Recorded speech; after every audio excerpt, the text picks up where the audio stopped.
and we have to really escalate the noise we make so that we'll be heard.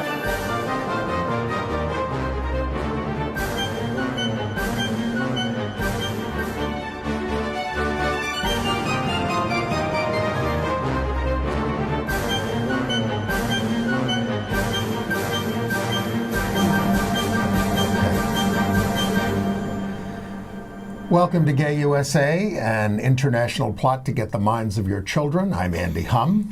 I'm Ann Northrop. We may look a little different today because we're in a strange studio here at Manhattan Neighborhood Network for technical reasons, so we apologize for that. And if you were hoping to see this show at Fridays at 4 o'clock, we're being preempted for the next 3 weeks by free speech as they do their pledge. But we will premiere on Fridays at 9:30 p.m. Eastern Time and repeat on Saturdays at 8:30 p.m. All times are Eastern. And we have our regular repeats at Sunday at 7 a.m. and 7 p.m. All Eastern Time. So, of course, the actually most important thing this week is remembering the 49 people massacred at the Pulse Nightclub in Orlando 1 year ago as of Monday. We will remember those people and tell you about memorials planned in Orlando and across the country. There are also equality marches set for 90 cities nationwide on June 11th. And a memorial march and rally for Gilbert Baker, creator of the rainbow flag, in New York on June 14th starts at outside the Stonewall Inn at 6 p.m. No pride proclamation from the White House, however, but they did manage to hire another anti-LGBT bigot for a key post. And Texas Governor Abbott has gone ahead and called the special session of the legislature to give them one more chance to pass anti-LGBT legislation. That anti-LGBT crusader, Scott Lively, I believe over in Uganda and elsewhere, is off the hook in a federal lawsuit. Atlanta, Georgia's police chief has come out as a lesbian. And the gay police officer who was killed in Paris in the terrorist attack in April was married posthumously. And I finally got Andy to go see A Doll's House Part 2. He loved it, and so will you. Okay. All right, well, we want to start by, of course, remembering the horror of June 12th, a year ago, when the biggest mass murder I guess, by an individual gunman in the history of the United States happened in Orlando at the Pulse nightclub on Latin night at this LGBT nightclub. The people killed were primarily Latin, male, female, gay, straight, bi, trans, and we're going to devote the last 20 minutes of our show to a very moving videotape that remembers them. And there are actions all across the country to remember them, and you can go to honorthemwithaction.org, honorthemwithaction.org, to find out where there might be one near you. And also in Orlando, it's called Orlando United Day, and they're having events all day, including a C2C rainbow flag at 10 o'clock, a memorial at the Pulse at 11 a.m. and later in the evening at 10 o'clock, and a 7 p.m. memorial ceremony at Lake Eola Park in Orlando. In New York on Monday, the 12th, their Gays Against Guns, which formed as a result of the Pulse massacre, is holding an event outside the Stonewall Inn from 7 to 9 p.m. And did you see the Nightline special on Orlando? I did. It barely even mentioned the people who were there. Killed. You know? It was just all about the cops and video of the cops. I mean, that's inside. that was the news, is that this video has been released. It's horrific, but there it was. Also on June 12th, church bells are going to toll in 5 countries, 100 churches in 5 countries around the world to commemorate the victims of the Orlando shooting. And we do need to commemorate them and remember what happened. And one of the survivors was Jackie Sevilla, a 20-year-old survivor of the shooting, and she died in a car accident this past She week. was featured in the Nightline show. She was. All right, so there's this other thing happening this weekend on Sunday the 11th.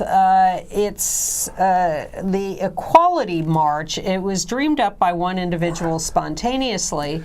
And the main one is going to be in D.C. on Sunday, and you can go to equalitymarch2017.org to find out about that and find out about others around the country. They list about 90 events. They're not all on this Sunday, and they're not all equality marches, but you'll get the idea. And we'll see. We're sort of curious to see how that's going to turn out. L.A. is turning its Pride Parade into this march and a march of resistance. It's an untried event.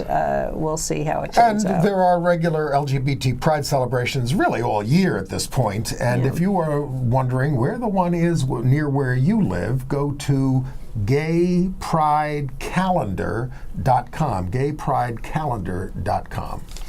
And here in New York, 2 days after the commemoration and remembrance of the Pulse Massacre, a happier event, somewhat, on Wednesday, June 14th, also starting outside the Stonewall Inn, a rally and march in memory of Gilbert Baker, our friend and the creator of the rainbow flag. That's going to start at 6 on Wednesday, the 14th. Google did a doodle this week to commemorate Gilbert. I don't know if we can get that animation going. Maybe on their not. Homepage. Yes. Yeah. There it goes. Yeah. It was very cute because it commemorates his sewing the flag, and and cutting up strips of material. I believe they did it for his birthday. Yes, they did. Which would June have been 2nd. his 66th birthday, Yes. I think. Yes. And it was very nice. So we also have the poster, I believe, for the June 14th event. There it is. And there's Gilbert. There's Gilbert, and some of this is done in fonts and material that were done especially in his memory. So that's 6 p.m. on June 14th at the Stonewall Inn. Okay. Now, also in honor of Pride, someone came, we have no idea who did this, but someone made this phony little poster for the New York City subways. They are constantly posting these service information things, so they have copied this and said, service information, holiday, June 1st to June 30th, Pride Month, no bigotry, hatred, and prejudice at this station. How does this affect my trip? It doesn't. Are we sure the MTA didn't do this? Well, it does have the MTA logo, but no, I don't think they did it. And they have a hashtag Pride Train. By the way, Cute. Last week we talked about the Ash Whitaker case, a big transgender case that we won on the 7th Circuit. Yeah. And we didn't know who the judges were. Well, two of them, they were all women, 3 women. 2 were appointed by Bill Clinton and 1 was appointed by Bush Sr. Yeah. All right, shall we move on to Trump? Yes, sadly. Well, do not be expecting a pride proclamation from the Trump White House, but he is going to speak this month at the Faith and Freedom Coalition Anti-LGBT Hate Fest. And while they didn't put out a Pride proclamation, which of course Obama did for 8 years and had an annual Pride reception, Trump's White House did find time to acknowledge Home Ownership Month in June, African American Music Appreciation Month, Oceans Month, Outdoors Month. I'm happy to report, though, that several departments are going ahead with Pride celebrations, mostly done by the LGBT employees and employee groups, although Rex Tillerson, Secretary of State, put out his own statement. But the State Department, Housing and Urban Development, Defense Department, Small Business Administration, Library of Congress are all holding Pride events. And Ivanka did a tweet to her LGBT friends. Let me tell you what you can do with your tweet, Ivanka. Exactly. And meanwhile, the rumor is that the United States may withdraw from the United Nations Human Rights Council. Good. Although Nikki Haley says, we support human rights. Yeah. No, we don't. Yeah, she didn't support, but she made some progress in South Carolina, especially on getting rid of the Confederate flag, but she never supported LGBT Well, rights. you know, Trump went to Saudi Arabia and said, I'm not going to talk about your violations of human rights. The only place he raises human rights is about Cuba because he wants to end relations with them because Obama started them back. Now, then... His appointment?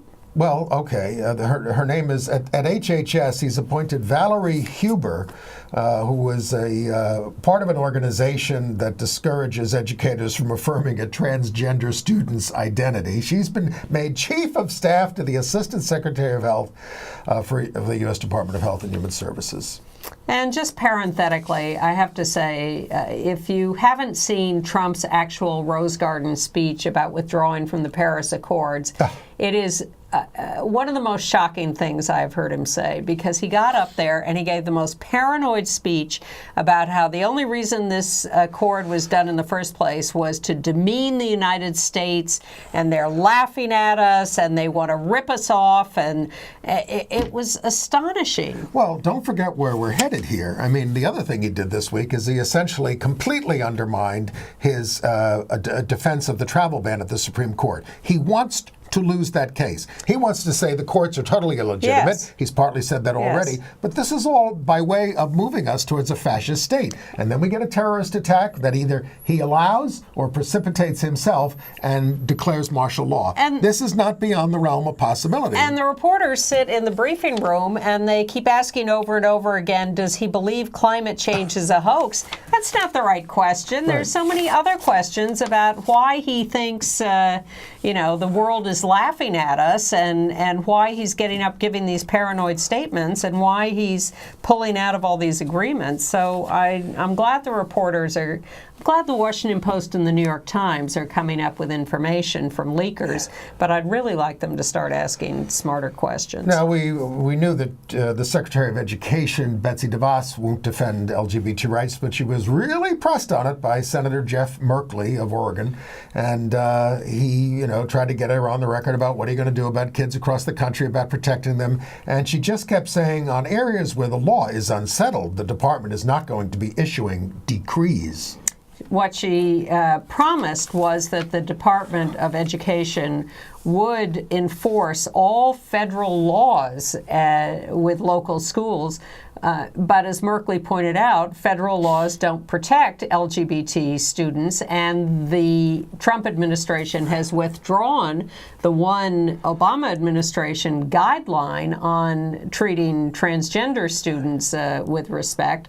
So she can sit there all day long and say she's following the law, but the laws don't protect LGBT students. So she is refusing to answer the question about federal funds going to schools that discriminate. Although, increasingly, the federal Constitution is being found to protect LGBT students. But she's not talking about and that. The rest of us as well, even if we're not in school. Yeah. Speaking of bigots, we've told you about Scott Lively, who has gone around the world to crusade for against LGBT rights, and in violation of what we thought in violation of federal law, but interfering in our foreign affairs and things like that. Well, interfering in other countries' affairs.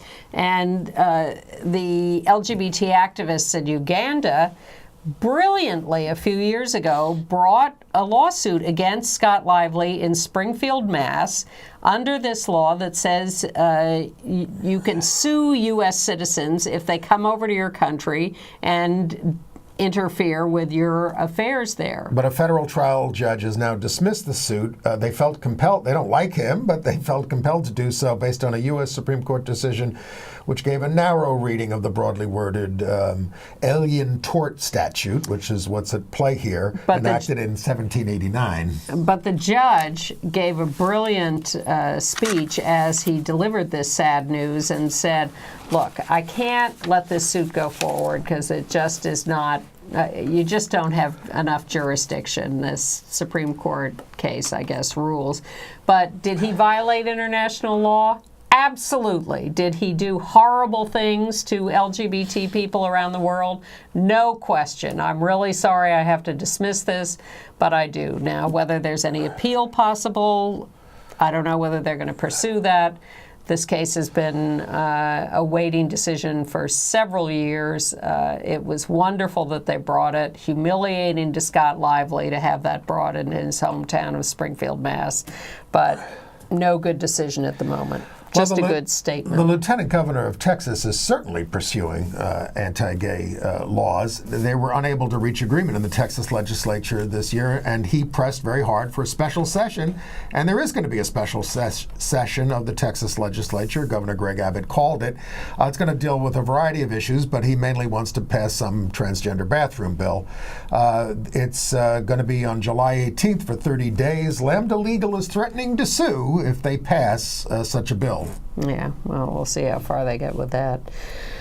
Let's stay with news that affects transgender people in California. Better News at Berkeley, at the University of California, has announced it will build a gender-neutral locker room for all, because they had been forcing people into small individual places.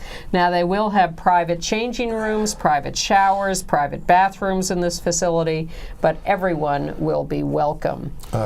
We also have another murder of a transgender woman to report in San Antonio, Texas.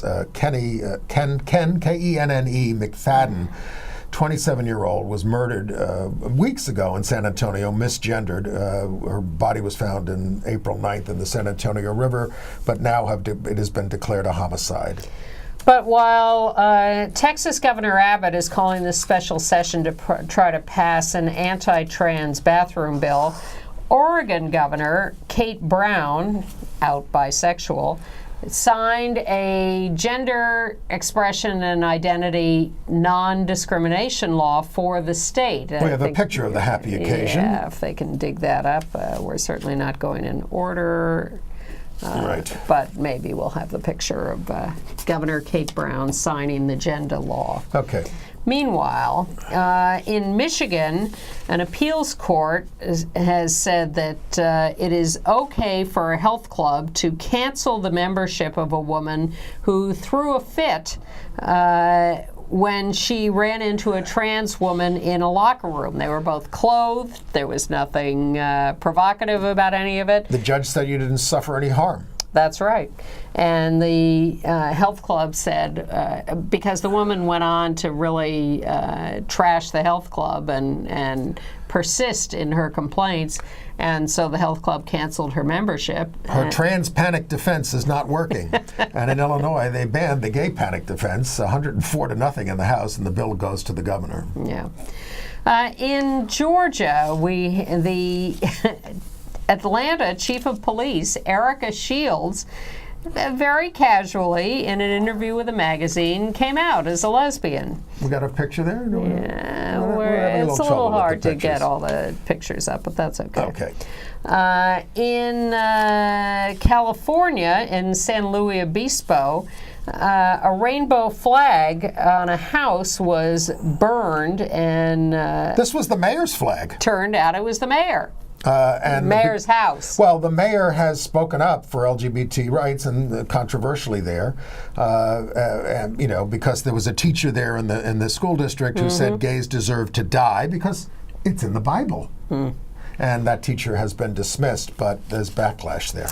In Brooklyn, New York, a woman was accosted on the street, gay bashed, called a lesbian. This was on the subway, actually. Okay, and hit with an umbrella. Well, beaten unconscious, had a concussion, a broken eye socket, several cuts requiring stitches.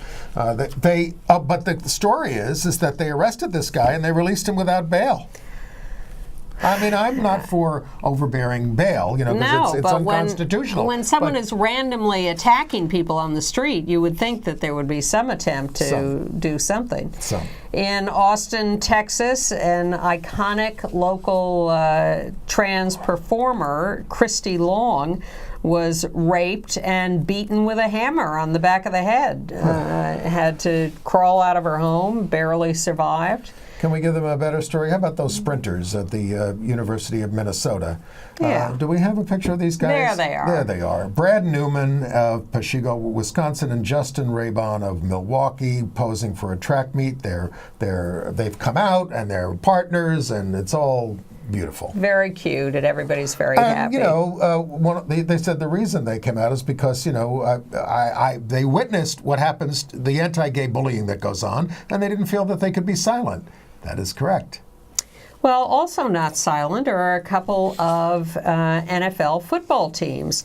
The LA Rams are the first to sponsor a Pride event in Venice, California, although the LA Chargers, formerly the San Diego Chargers, are also joining in on sponsoring the festivities. Well, that's a validation of the domino theory.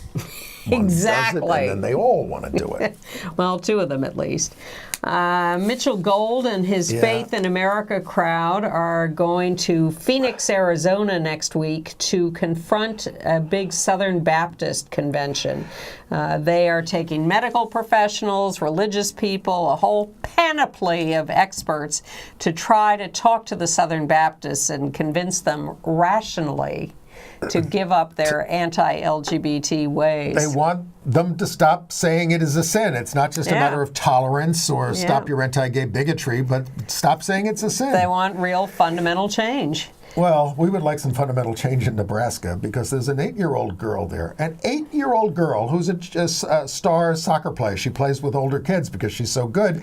11-year-olds. And she has a short haircut, so they cut her from the team. No. They cut the team from the tournament. Well, they DQ'd the whole team from the tournament because of this girl being on the team. I hope that they will challenge this in a lawsuit and end this practice, because this is something for the ACLU. I mean, you know, it's too much. They made her cry. You know, she's a good player. Well, she's getting supportive notes from Abby Wambach and Mia Hamm from the U.S. women's soccer team saying, hang in there. Abby Wambach sent her a note saying, hey, I played with short hair and won a couple of international championships. By the way, you remember the Rainbow Lounge gay bar that had that egregious police raid years ago in 2009? It burned down. In Fort Worth, Texas. Yep. Yeah. Terrible. Well, here's terrible. In North Carolina, they're now in trial of several members of the Word of Faith congregation. 30 of them beat up a gay man in their congregation because the minister was yelling at him in the middle of a service. You are unclean and sinful. He tried to run out. They stopped him, beat the you-know-what out of him. So they're now on trial. Well, they wanted to expel his homosexual demons. They worship a false god at this church. Right. A couple of positive historical notes. In Ohio, they awarded the first ever LGBTQ civil rights movement historic marker there for the LGBT Community Center in Cleveland, Greater Cleveland. And in Staten Island, the Alice Austin House, open lesbian, they've acknowledged the whole lesbian aspect of, it's already on the National Register of Historic Places, but this is something they're doing. They're adding the gay story there. All right. Can we segue to international news? Sure. Well, let's do it as a segue with U.S.-Indonesia relations. We've told you about what's going on in Indonesia with gay men being arrested, caned, Sharia law being invoked. So there were a couple of demonstrations. Well, Sharia law is in the Aceh province, yes. But now the rest of the country is getting into the act because the opposition parties, essentially, in local governments are doing this to show up the president. And that's what's happening. It's awful. So there were small demonstrations in New York City and San Francisco in this last week. Pictures there of those. Andy went to the one in New York. And they took the letter from the group and said that they will give it to the president. That was delivered to the people there.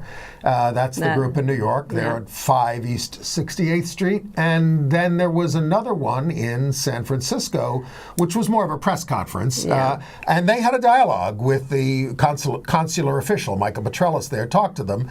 And, we're pushing for a response here. Yeah, there's Michael on the left and an Indonesian on the right? Yes. Okay. Well, all right. In other international news, well, as we predicted last week, the out-gay 38-year-old Leo Varadkar, Varadkar? Yes. No, that's it. Has been elected the head of the Fine Gael party, which is the centre-right party, actually, in Ireland. Now, it's not a majority party, so he's not going to be the prime minister, or Taoiseach, until they actually convene on June 13th, and the coalition partners have to approve this. But now, he is presumed to be the next prime minister and he's of openly Ireland. Gay. And there he is with his partner, Dr. Matthew Barrett. Varadkar is also trained as a doctor. He is Irish and Indian. His father's Indian. His mother is Irish. He came out in 2015, and partly in response to the referendum on same-sex marriage. And he runs the welfare system in Ireland. He's had a lot of government posts. And in Australia, we have more from the lovely Margaret Court, minister, 74 years old and tennis great.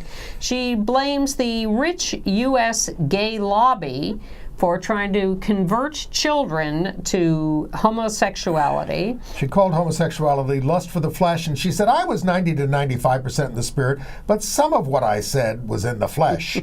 Now, what are you trying to tell us, Margaret? But no, she also she's in her condemnation. She's saying she got a little, mostly she was being biblical, but she got a little carried away a little in her language. Okay. Tennis is full of lesbians, she said, if only, I say. And she also said that we have she said this. We have LGBTQI people in our church. What are you doing there?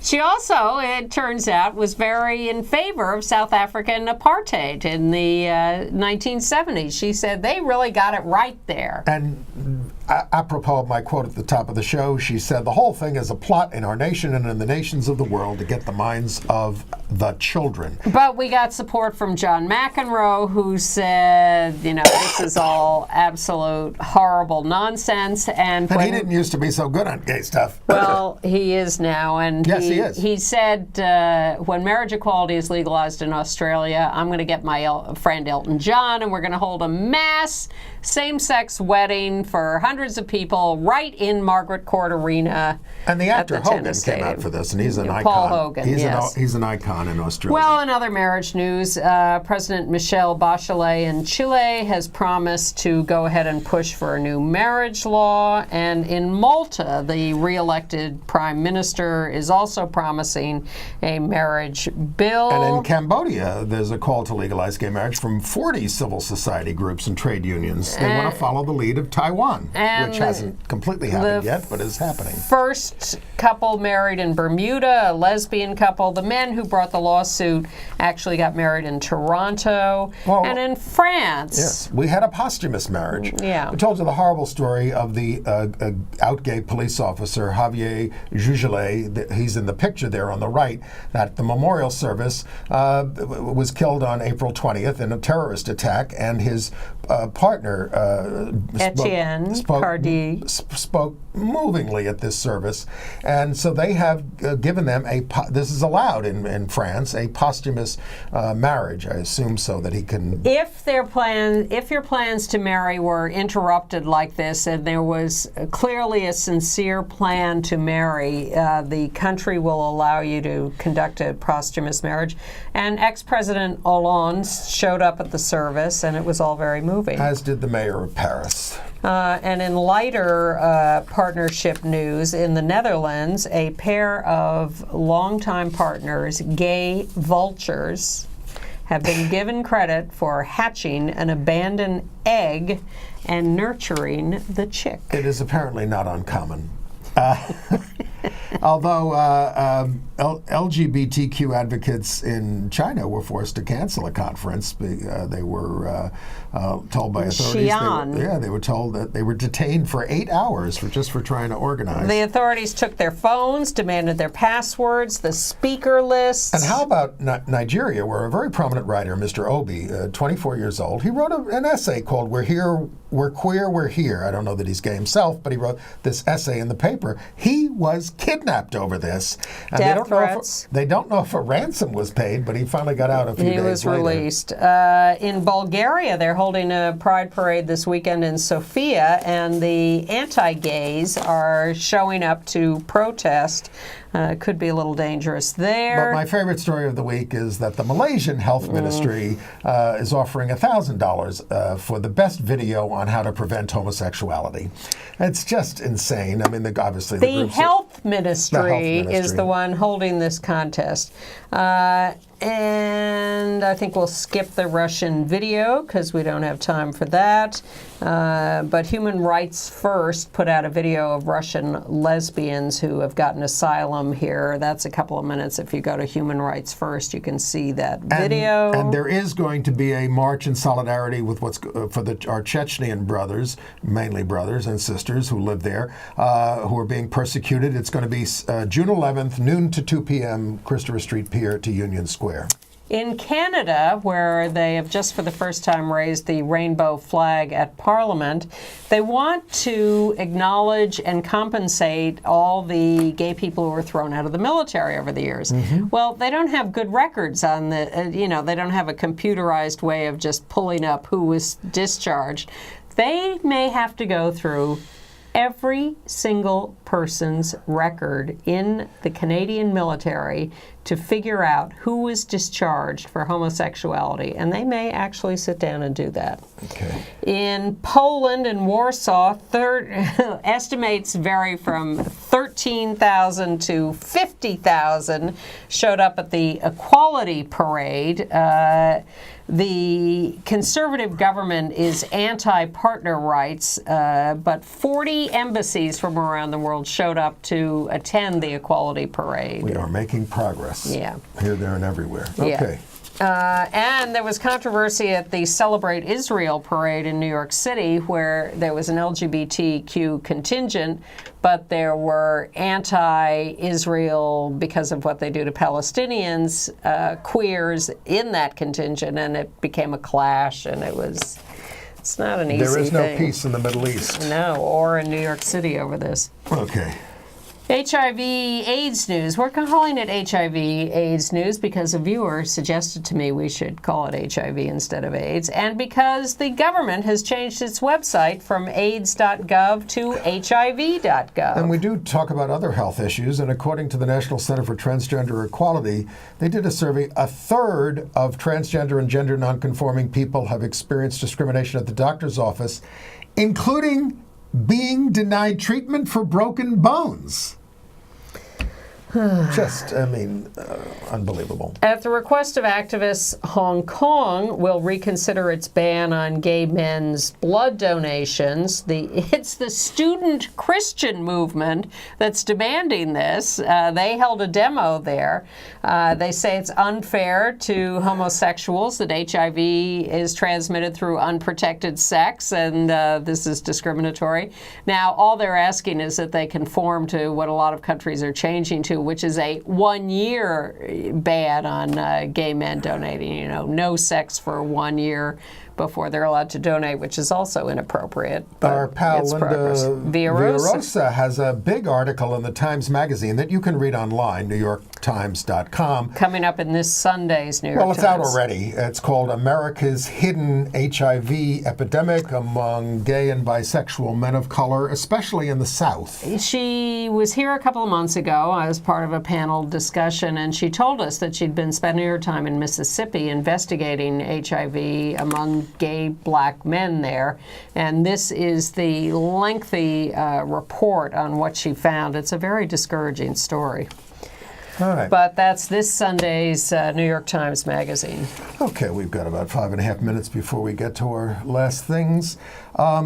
Entertainment news? Yeah. All right. I did see A Doll's House Part 2 at Finally. Anne's insistence. Well, I didn't have to. Yeah, look, I am seconding Anne's recommendation of the play. There's Chris Cooper, the other Chris Cooper, and Laurie Metcalf. Laurie Metcalf in the leads as Nora and Torvald. You know, it's all based on.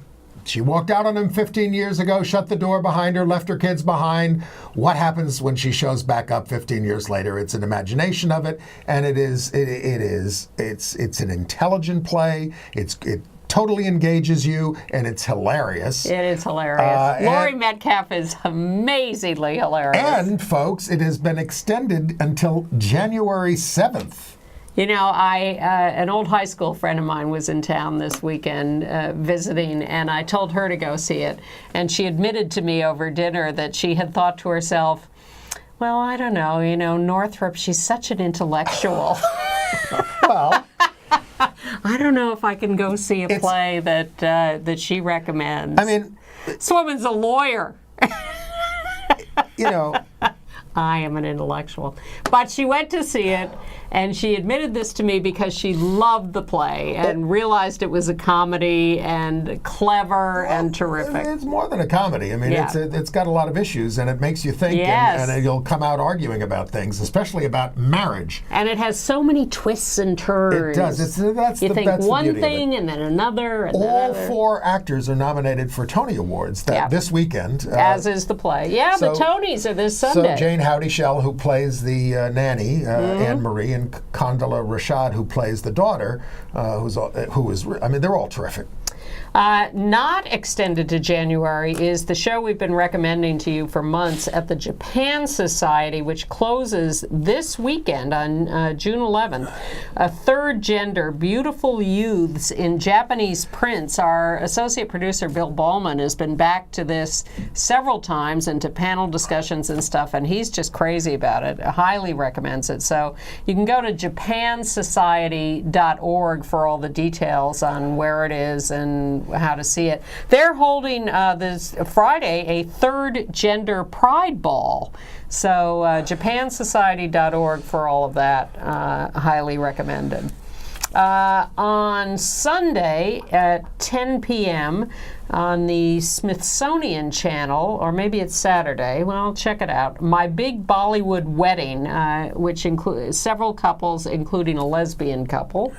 And congratulations to David France, whose new documentary he made, How to Survive a Plague. Now he's made The Death and Life of Marsha P. Johnson. Marsha was a big, of course, Stonewall veteran and a fixture in the village who we don't exactly know what happened to Marsha. She ended up in the river. She was murdered, but this explores the case. She was murdered in 1992, and Netflix has bought this documentary, so you'll be able to see it soon there. You can also see in LA at the Hollywood Museum the 4th annual Reel to Reel, R-E-A-L to R-E-E-L, Portrayals and Perceptions of LGBTQs in Hollywood. So this is a lot of movie stuff and TV stuff and entertainment. And that runs through September 4th. And the Frameline Film Festival, the biggest, most prominent LGBTQ film festival in the U.S., is coming up. And there are a couple of, I'm sure everything is great, but there are a couple of films in particular in there for you to watch for. One in San Francisco, Hot to Trot, Gail Friedman's film about same-sex ballroom dancing at the gay games, great characters. And Lavender Scare, Josh Howard's film about the government's witch hunt of gay people in the 50s and 60s and 70s and 80s. By J. Edgar Hoover, among others. Gail and Josh are both former 60 Minutes producers, and we recommend their films. Okay. All right. Well, we always say after a disaster, after a horrible tragedy in the community, we're never going to forget the victims. We're never going to forget these people. And we don't want to forget the 49 victims of the Pulse massacre. I think the Orlando community has done an excellent job of keeping the memory alive. Going to do a museum there about it and everything. Dealing with these issues. They are. But the Human Rights Campaign got a lot of prominent people to talk about each of the 49 victims, and that is what we are going to show you now. Their stories. It shows their pictures and tells a little about their lives, and we just thought it was the most appropriate way to remember them a year later. So this is the Human Rights Campaign's film, which you can also find on their site, remembering the people massacred at Pulse in Orlando.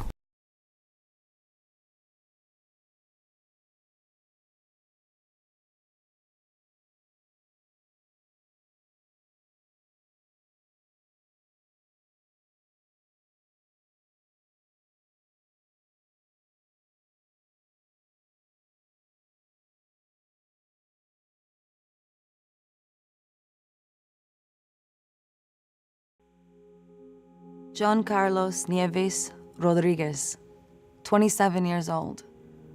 John started working at McDonald's at age 15 to help support his family and was recently made the manager of a check cashing store. He purchased his first home this spring so that his mother could live there too. He loved to escape to the beach, though his best friend called him a big teddy bear who was happy when everyone depended on him.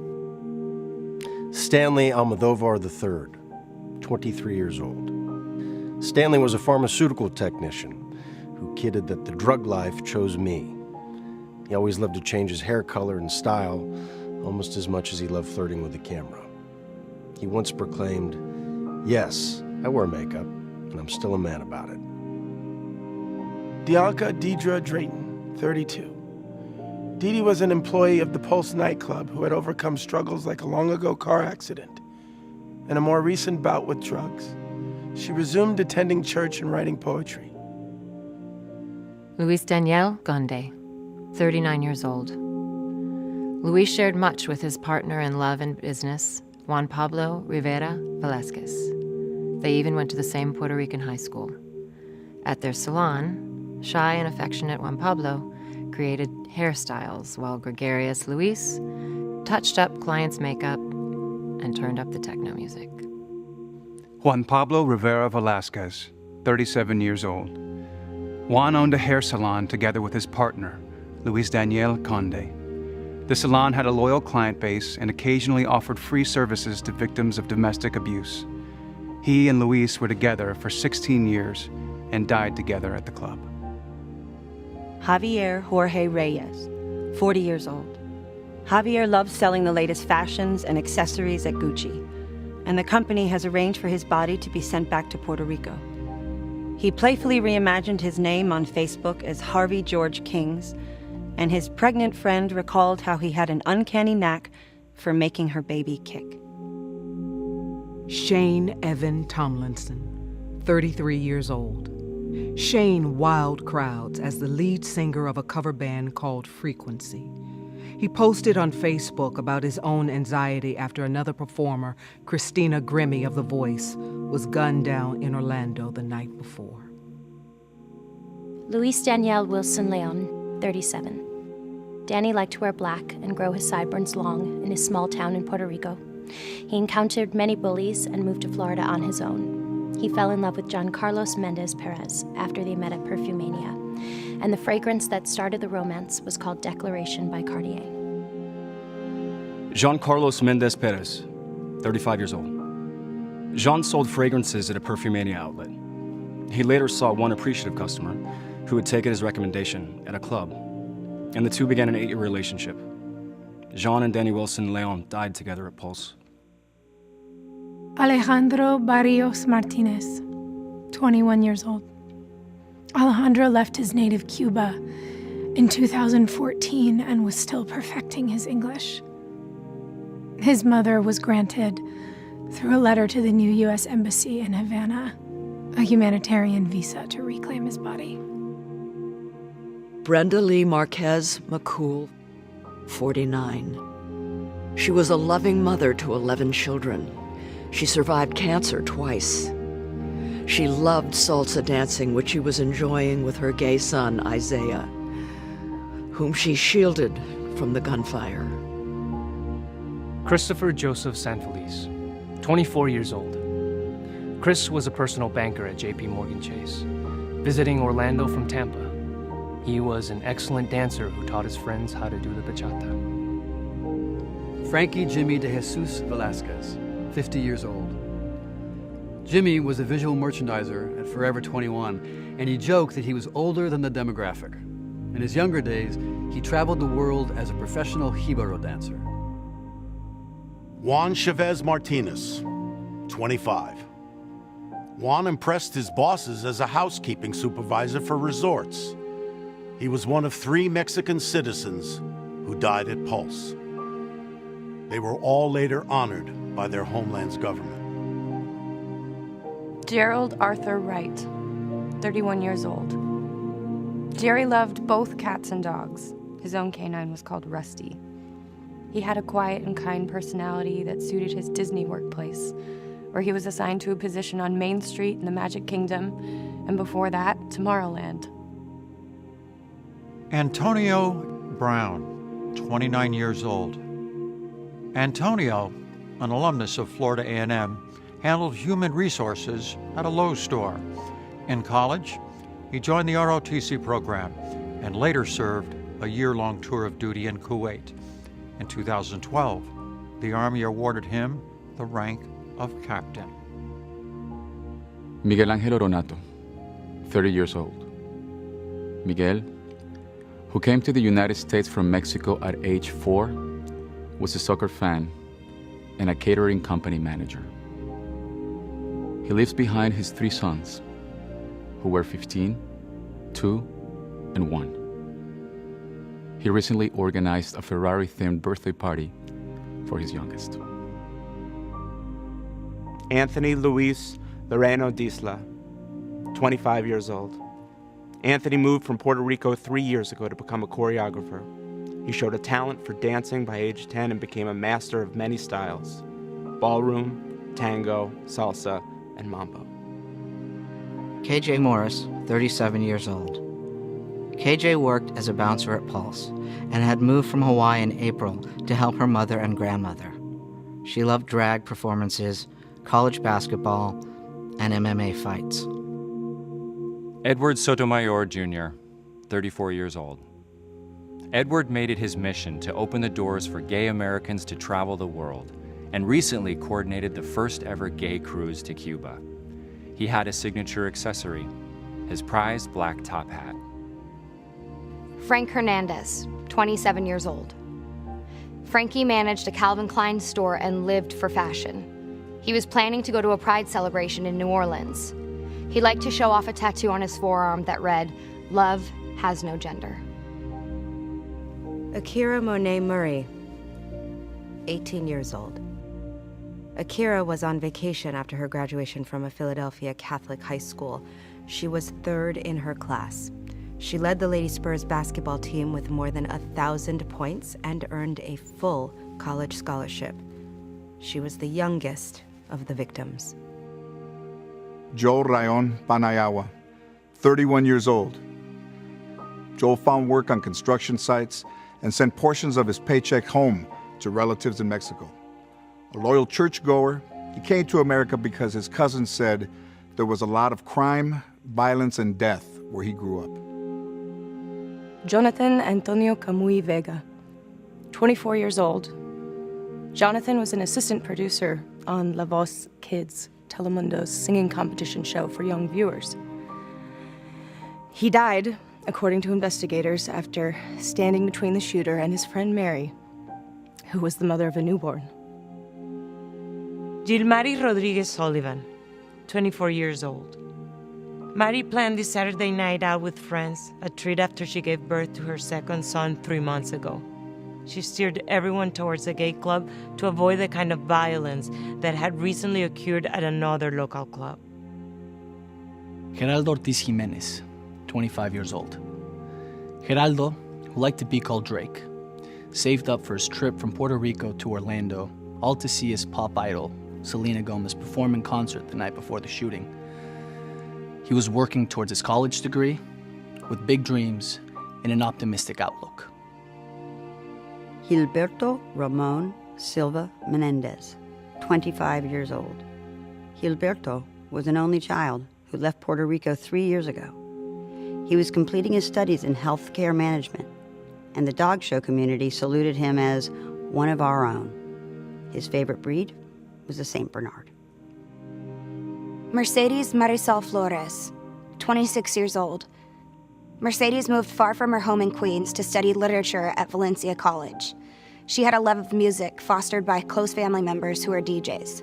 She hoped to become a party planner. Peter O. Gonzalez Cruz, 22 years old. Peter, who called himself Omi, worked for UPS and liked to draw. He was a fun magnet, so much so that his aunt said, if Peter is not at the party, no one wants to go. Rodolfo Ayala, 33 years old. Rhodey handled other people's blood donations for a living and was recently promoted to platelet supervisor. He was a skilled salsa dancer and also a prankster who could rock a bow tie. Paul Terrell Henry, 41 years old. Paul was a strong singer who could play the piano and the organ, though he never had a lesson. He worked in sales at a resort and was proud that one of his 2 daughters recently earned her high school diploma. Javier Emmanuel Serrano, 35 years old. Javier moved from Puerto Rico 10 years ago and booked gigs as a professional salsa dancer at Walt Disney World and on large cruise ships. He had a 5-year-old son and often took side jobs for extra dollars. He recently found work at a shoe store because the hours were better for raising his boy.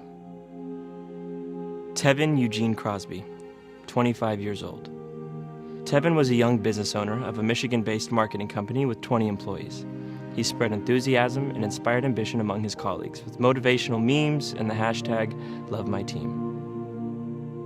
Amanda Alvear, 25 years old. Amanda shed 180 pounds with the help of surgery and exercise. She hoped to leave her job in a pharmacy once she completed her nursing degree. She documented her new look in selfies and treated herself and her nieces to new clothes. Eddie Justice, 30 years old. Eddie worked as an accountant. He texted his mother during the attack. While waiting in the hospital, his mother described him as a young professional who lives in a sky house like the Jeffersons. She said he liked to live rich. Work Eddie. His relatives described him as a mama's boy at heart, with a smile as bright as his future. Angel L. Candelario Padro, 28 years old. Angel had recently moved from Chicago to Orlando and found a job that he liked at a medical practice for eye doctors. He had his own mission, though, on the side, leading workout classes as a Zumba instructor. Simon Adrian Carrillo Fernandez, 31 years old.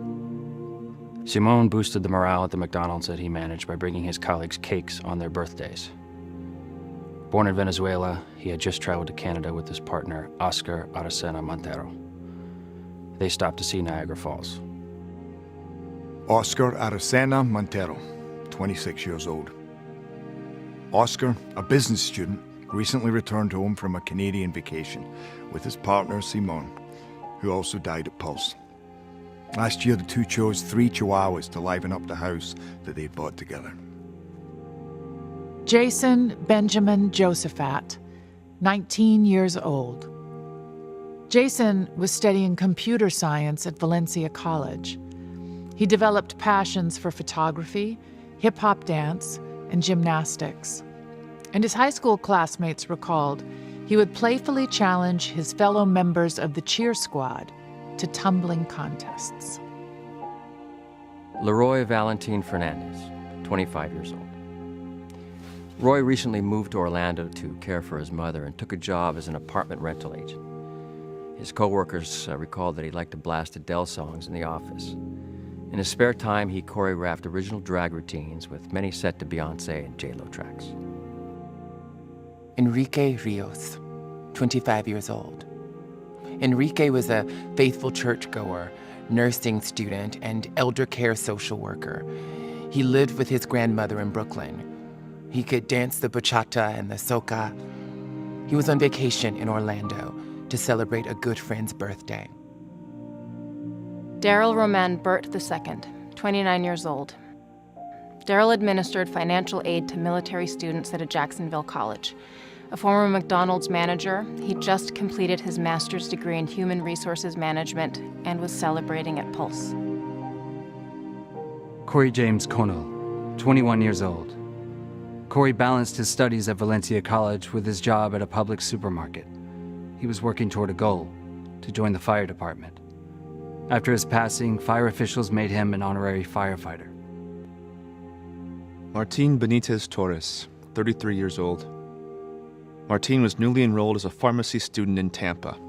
He was in Orlando to visit his aunt and other family members. That day, he posted photos of the food that his mother in Puerto Rico had sent to Orlando for all the relatives to enjoy. Luis Fielma, 22 years old. Luis was working towards becoming an EMT first responder while he worked at the Wizarding World of Harry Potter at Universal Studios Orlando. Harry Potter author J.K. Rowling tweeted how her connection to Luis touched her so deeply that she couldn't stop crying. Omar Capo, 20 years old. Omar held jobs at Target and Starbucks while he set his sights on being a professional dancer and actor. After the shooting, his grandmother flew to be with family, and JetBlue flight attendants circulated a note of support for passengers to sign. Upon landing, each deplaning passenger offered her personal condolences, and some added long letters and cash donations. Eric Ivan Ortiz Rivera, 36 years old. Eric held retail jobs at Toys R Us and then Ross. He did not frequent clubs like Pulse, but followed a crowd of friends who had begun the night at a housewarming party. He is survived by his husband of nearly 1 year. Juan Ramon Guerrero, 22 years old. Juan was in his third year of college with a side job as a telemarketer and had begun a romance with Drew Leinanen. He came out to his family not long ago, and for his upcoming birthday, they were planning to go ahead with his party anyway, with his mother cooking his favorite foods. Christopher Andrew Leinanen, 32 years old. Christopher, who went by Drew, was a mental health therapist who founded a gay-straight alliance in high school. He was a vegetarian, an EDM enthusiast, and a film buff with a massive collection of DVDs. Friends and family predicted wedding bells for Drew and his soulmate Juan, who died with him at Pulse. Wow. That film was made, by the way, by Ryan Murphy, the well-known producer, director. And thank you to HRC for putting it together. As the people in Orlando are asking, honor them with action. Go to honorthemwithaction.org and find out about a commemoration near you, and honor them with action throughout the year. I'm struck, as I often am in a case like this, by how they were just regular people with so much life ahead of them, and what a hole that leaves in so many people's lives to lose them. And that's tremendously sad. So here in New York on Monday, the 12th, we will be in front of the Stonewall Inn commemorating their lives and promising to honor them with action. And things, of course, all day long in Orlando. And I'll also see you at the march for our Chechnyan brothers who are being killed there on June 11th at noon at Christopher Street Pier. We're going to march. So Monday, 7 p.m. at Stonewall for the people killed at the Pulse nightclub. Yes. Wednesday, 6 p.m. to march and rally in memory of Gilbert Baker, and at the Stonewall. Also at the Stonewall, and to celebrate the rainbow flag. And we'll be back here next week. Thank you. Bye-bye.